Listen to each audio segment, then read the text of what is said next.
I'm sure my husband is aware that I cheated on him. The baby clearly resembles Abel. She wondered why Idris refused to talk about the issue when it was clear to everyone that the child she gave birth to was a product of cheating on deceit. I'm sure my husband is aware that I cheated on him. The baby clearly resembles Abel. She is white and even a blind man could see that I cheated and got pregnant for another man. Why living under my husband's roof? What am I going to do? Stella asked herself one evening while breastfeeding her baby. The most painful part is that my husband is keeping quiet about the whole thing. I don't even know where I stand right now. I'm not happy, to be honest. I'm even scared, Stella said. That evening, the housemate fell seriously sick. Everyone thought it was a simple malaria, but she soon became unable to move around the house or do anything. Idris came back from work and saw the condition of the housemaid and he immediately became worried. When last did you see your monthly visitor?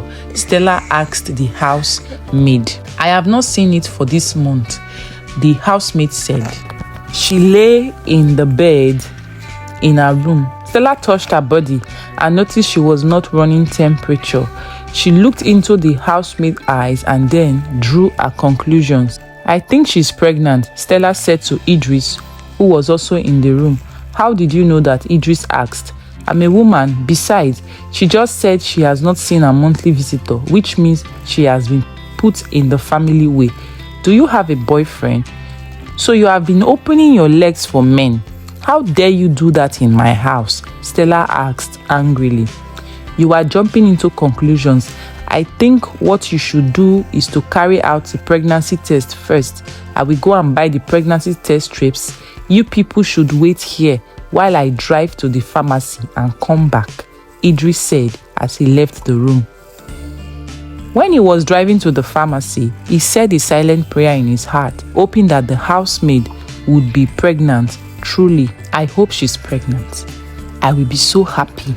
I can now truly become a father. As it stands now, she is the only wife I have, Idris said to himself.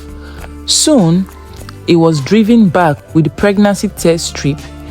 When he got home, the housemaid was told to go into the bathroom and bring a sample of her urine in a small cup.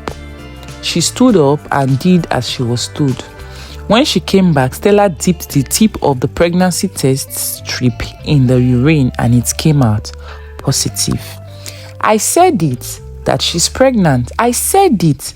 Who got you pregnant?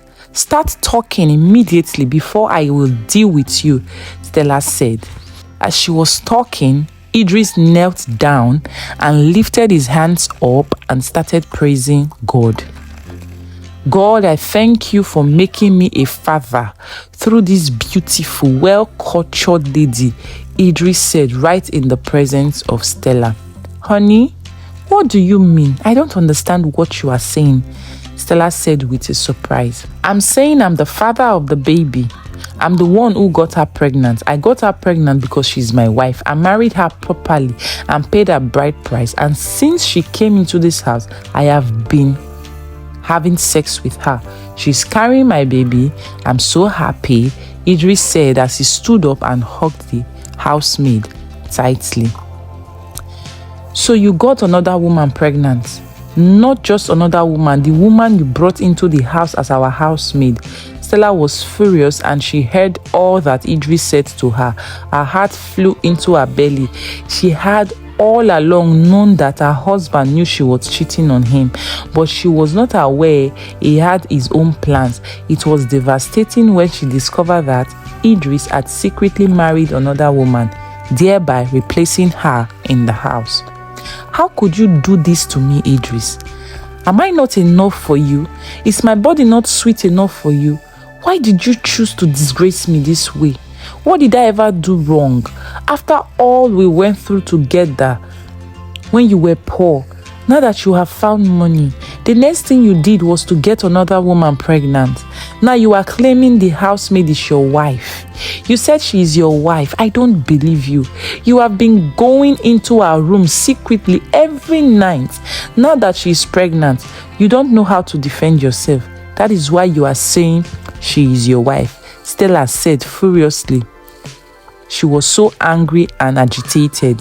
Well, I don't owe you any explanation, but for the sake of clarity, I will just explain again that the maid here is my wife. Her name is Mary, and from today henceforth, she will no longer be called the housemaid. She will also not be working as the housemaid. She will not be cooking, cleaning, and washing while you idle away. In other words, she is my wife and must not be treated like a house help. You must accord her all the respect deserving of a wife, Idris said. This is not going to happen. So far as I live in this house, how can another woman come into my house and take possession of my husband when I'm still alive? Mary, or whatever it says is your name, I will not allow you share my husband with me. My husband is mine and mine alone. No other woman has the right to come in here and take what belongs to me. He married me first, and so far as I'm concerned, you are just a side chick. You are a mistake that happened because of his secret rumors. Stella fired back, refusing to give up a position in the house.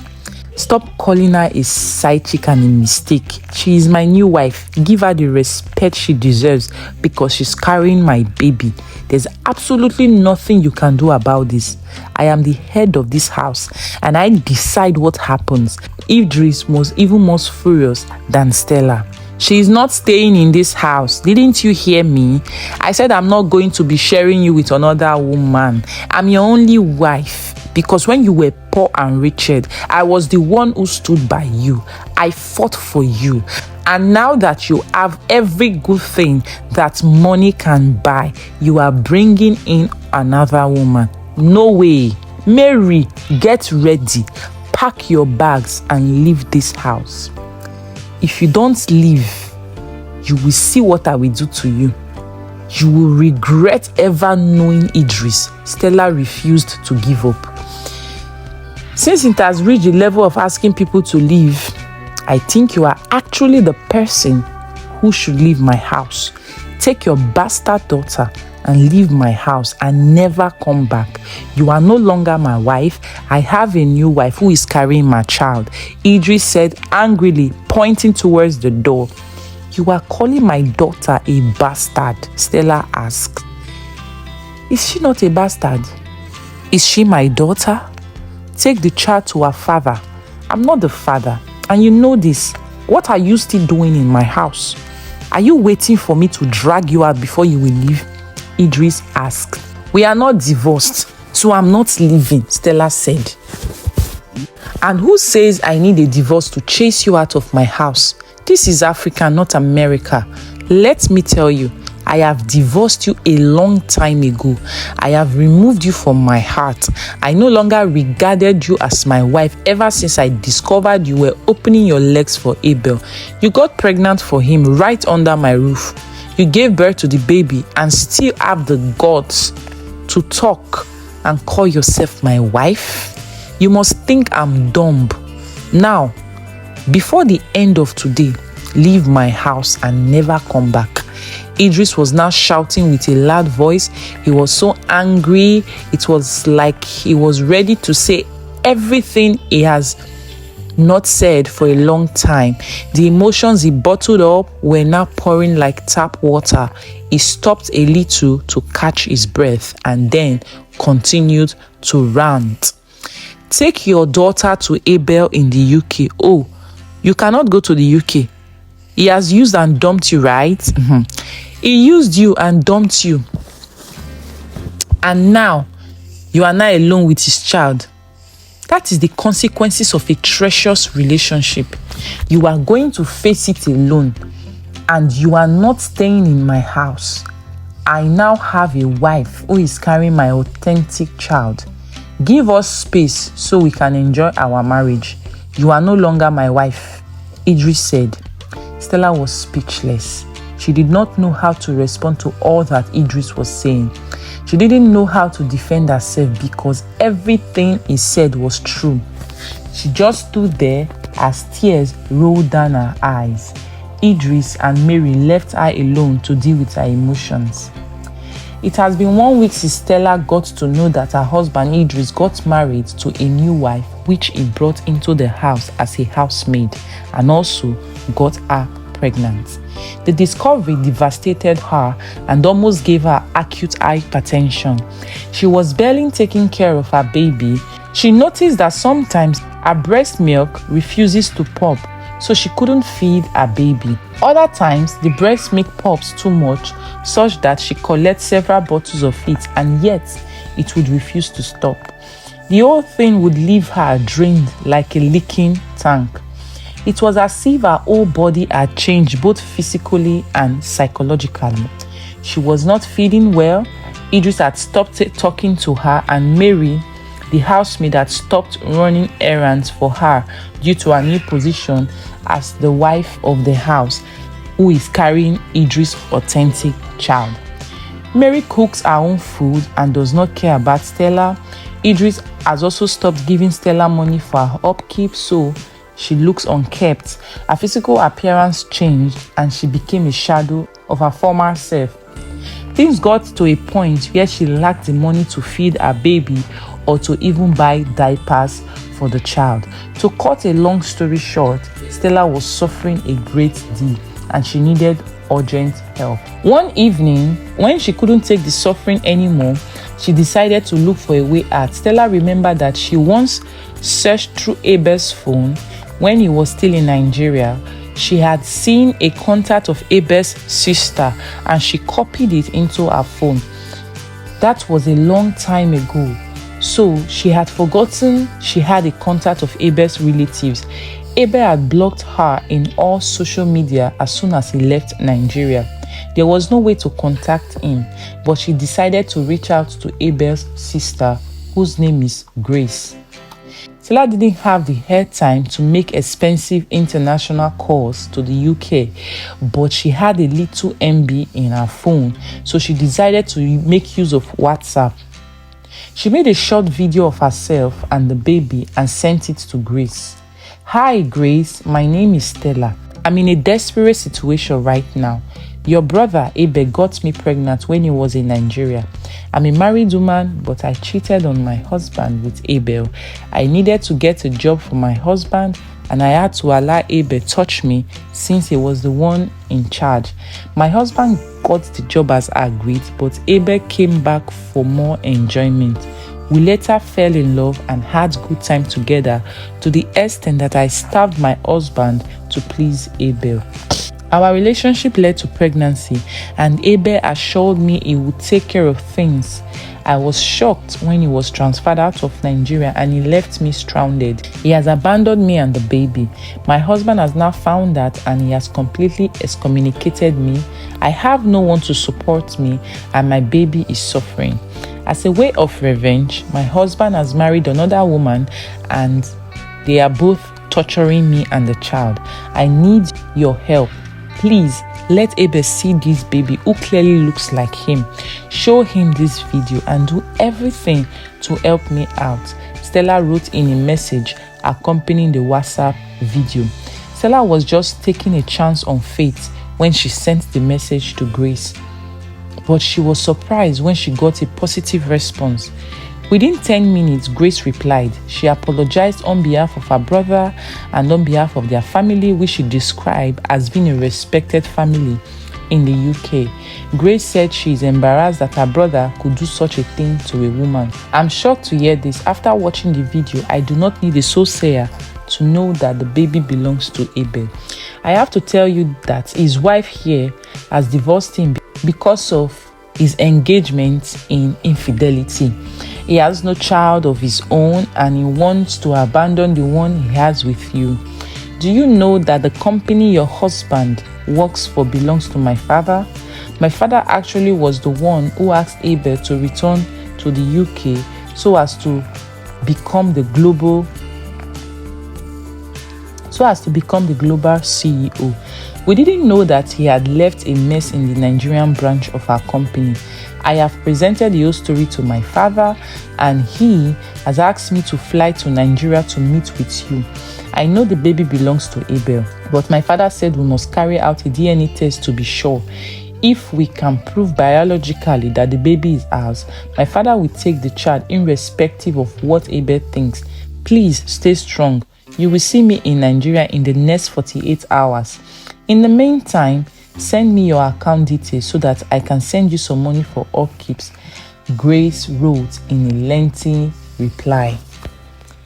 Stella was so happy to read the message. Her spirit was lifted and she was happy once again. When she sent the account number to Grace, she got an alert of 5 million naira within a few minutes. Her mood changed immediately the money entered her account. The headache that was disturbing her stopped.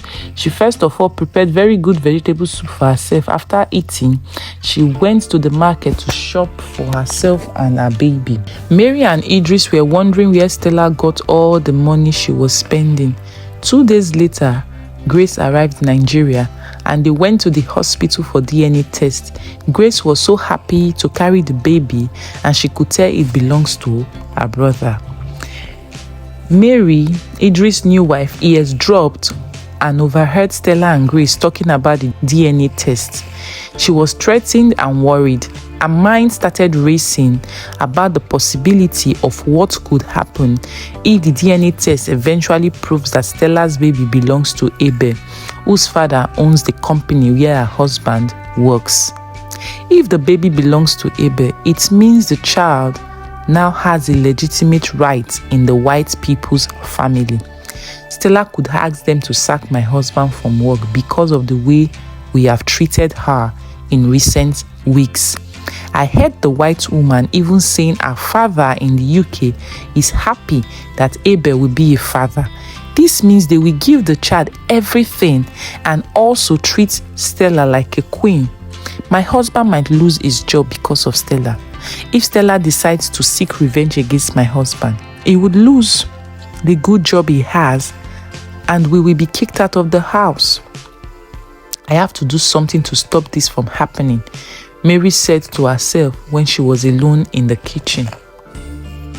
She decided to talk to her husband about it. Idris was on his way to work when Mary rushed up to him outside the building to talk about the matter troubling her heart. He was about entering his car when Mary ran to him. "My love, I have an issue disturbing my mind," Mary said to Idris. "And what might that be? What is it that is giving my queen sleepless nights?" "Just say it and I will solve the problem," Idris said with a smile. "It's about the white woman," Mary said with concern. She lowered her voice so no one else could hear her from the main building. "What about her? Is she troubling you? Did she talk to you the way you don't like?" Idris asked. Idris does not care about Abel's sister. Since he saw the woman, they exchanged greetings. Idris does not care about Abel's sister since he saw the woman. They exchanged greetings and that was it. He did not give much thought to whatever it was that brought her to Nigeria. You know she has come to do DNA tests on Stella's child. They want to confirm if the child belongs to their family. From what I gathered, the family owns the company you work for. I wanted to ask you, what do you think would happen if the child turns out to belong to Abel and not you?" Mary asked conspiratorially. "Absolutely nothing would happen. They can take the baby for all I care. The baby belongs to them. I don't know why they are going to run a DNA test. Do they need a DNA test to prove that the child belongs to Abel? Isn't it clear even for the blind to see? The baby is theirs. They can take her. I'm not dragging her with anyone. Why are you worried about it?" Idris asked. Mary could see that Idris was not seeing things from her perspective. She then rephrased her question so her husband can understand better. "If the DNA test shows that the child is not yours, it means it belongs to Abel. Don't you think you could be sacked from your job? Don't you think Stella will come for revenge? If the baby belongs to Abel, it means Stella would now have a stake in the family and also in the company. Don't you think she would come for revenge? She would ask them to sack you because of the way you have treated her recently, Mary said. Why would they ask me to leave the company? I should be the one that should be asking for compensation from them. Their son, Abel, came to Nigeria and got my wife pregnant. They are the wrong ones. Why is this even troubling you? This is a non-issue. If anyone should be troubled, it is Abel's family, not me. They wronged me. I did not wrong them. They should even be grateful to me for allowing Stella to keep the child under my roof. I should ask them to pay me for all the money I have spent to take care of them. Please, go back inside and relax. Don't let anything trouble you, Idris said as he entered his car and drove away. Despite Idris' reassurance, Mary was still troubled. She decided to take action if her husband is turning a blind eye to illumine trouble. That same day, when Stella and Grace were going to the hospital for the DNA test, Mary secretly followed them. She entered the same hospital and hid somewhere in the reception area. When they were done and gone, Mary went in to see the lab technician in charge of the test. "Good afternoon, sir," Mary greeted. "Good afternoon. How may I help you?" the technician asked. "I need your urgent help. The woman who submitted samples here for a DNA test, can you help me falsify the result?" "I will pay you," Mary said. She was direct and straight to the point. The lab technician was surprised. "Why? That is unethical. I could lose my practicing license if I do that." "And if they caught me," the technician said, "you won't be caught. Just write a different result. Just tell them that the baby's DNA did not match with Abel's. Tell them that Abel is not the father of the child. That's all," Mary said as she brought out 500,000 naira and gave it to the lab technician. When the man saw the money, his heart softened. "All right, but you must tell no one about this deal," the technician said. The money overwhelmed him and he was unable to say much again. "Thank you," Mary said and left the hospital in a happy mood. The technician conducted the test and saw clearly that the child belongs to Abel based on the sample submitted to him. The sample shows that the child shares DNA with Grace as well. However, he lied in the report he prepared. He wrote that the child's DNA did not match with Abel's anywhere close to the white people's family. "I have taken the money, so I have to do the job," the technician said as he put the test result in an envelope waiting for Stella and Grace, who would come soon to collect it. Stella and Grace got to the hospital the next day without knowing the game which Mary had played with the lab technician. Grace picked up the DNA test result and opened it right in the hospital. Stella was very excited as she was fully convinced that it was Abel who got her pregnant. Grace too was convinced that the child looked exactly like her brother Abel. So there was no doubt in their minds that everything would go as planned. In fact, they considered the DNA test a mere formality, but they were about to be shocked. When Grace opened the test result, she didn't expect what she saw. She called Stella's attention, and she too was thrown off balance by the result of the test. They both caught the attention of the lab technician, asking him to help them with further interpretation. They thought they were not seeing well or may have misread what was written in the document. "Please, what does this test mean? Is it really what we are saying? Does it mean the baby does not belong to Abel?" Grace asked worriedly. "Yes, that's right. The baby may belong to someone else. I suggest you bring another man you have intimate relationship with for testing as well. But according to the test I conducted, the baby has no blood relation with Abel or Grace," the lab technician said. Stella and Grace left the hospital more confused than when they came for the test. "This is confusing. What is going on? I'm pretty sure this baby looks like Abel. Look at the child's face. Look at her nose. Even her eyes color looks exactly like my brother. I'm suspecting a mistake somewhere, or there may have been a sabotage of the process. Grace said with conviction she was sure the child belongs to her brother. It's true that I was also with my husband when I was seeing Abel, but I gave Abel more time than I gave to my husband. I often spend more time in his house and bed than I spent with my husband. There is no doubt in my heart that Abel was the one who got me pregnant. I'm confused right now, Stella said tearfully. Grace encouraged her to stop crying. Grace was restless when they got home, and she wanted to have answers to give to her father that day. Her father had asked her to give him a reply about the baby as soon as possible so that they would take a decision about our future and status in the family. Grace left the house alone, driving to the hospital with a single mindset of finding out what had gone wrong in the test results. She was sure someone must have sabotaged it. When she got to the hospital, she went straight to the laboratory department and confronted the lab technician. How much were you paid to falsify the DNA results? You and I know that what you gave us as the result is false. How much were you paid? Tell me the truth, and I will double the amount you were bribed with. Grace said. Her facial expression was very serious, and her audacious confrontation threw the lab technician off balance. I don't know what you are talking about. I did my job professionally, and I did not give any false reports.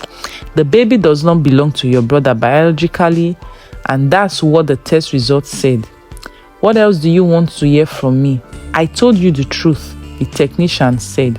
You lied. That baby belongs to my brother. I can see it and I can feel it, that she is my relative. How come your test is saying something different? Tell me who bribed you and how much you were paid, and I will double the amount. Go ahead and tell me, Grace said again with unwavering confidence. She brought out £2,000 and dropped it on the lab technician's desk. The man saw it when he lifted up his face from what he was writing. His face lightened when he saw the foreign currency. He smiled gently. How much is here? The technician asked. £2,000, Grace said. The technician opened one of his files and brought out another envelope containing the authentic test result. He handed it over to Grace as he took the money and pocketed it happily. Grace opened the result and saw that Stella's baby belongs to her brother Abel. She looked at the technician angrily but decided to leave without saying a word. She was not interested in any fight, but she wanted the truth. But she went back to the office to find out who initially paid the lab technician to write a false report. Who paid you to do a bad job initially? Grace asked the technician. Mary, Stella's co-wife. I think she's threatened by the fact that Stella would have more stake in your father's company if the baby turns out to belong to your family. She's trying to protect her husband, Idris. She told me all this. The lab technician said he is the type of man who can sell anyone out as far as money is involved. Thank you, Grace said and left the hospital satisfied. Here is the real result. The baby really belongs to my brother. The lab technician falsified the result, but I was able to get the right one. He said Mary paid him to do a bad job, but everything is fine now. Congratulations to us. Now, your baby has a full right in the family and also has a British citizen. I will go ahead and announce this to my father, Grace said happily. Oh my God. I'm so excited that I don't even know what to say. Thank you very much, Grace.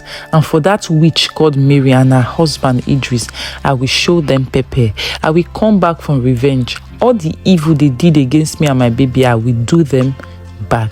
Idris should be ready for me because I'm coming, Stella said as she hugs Grace.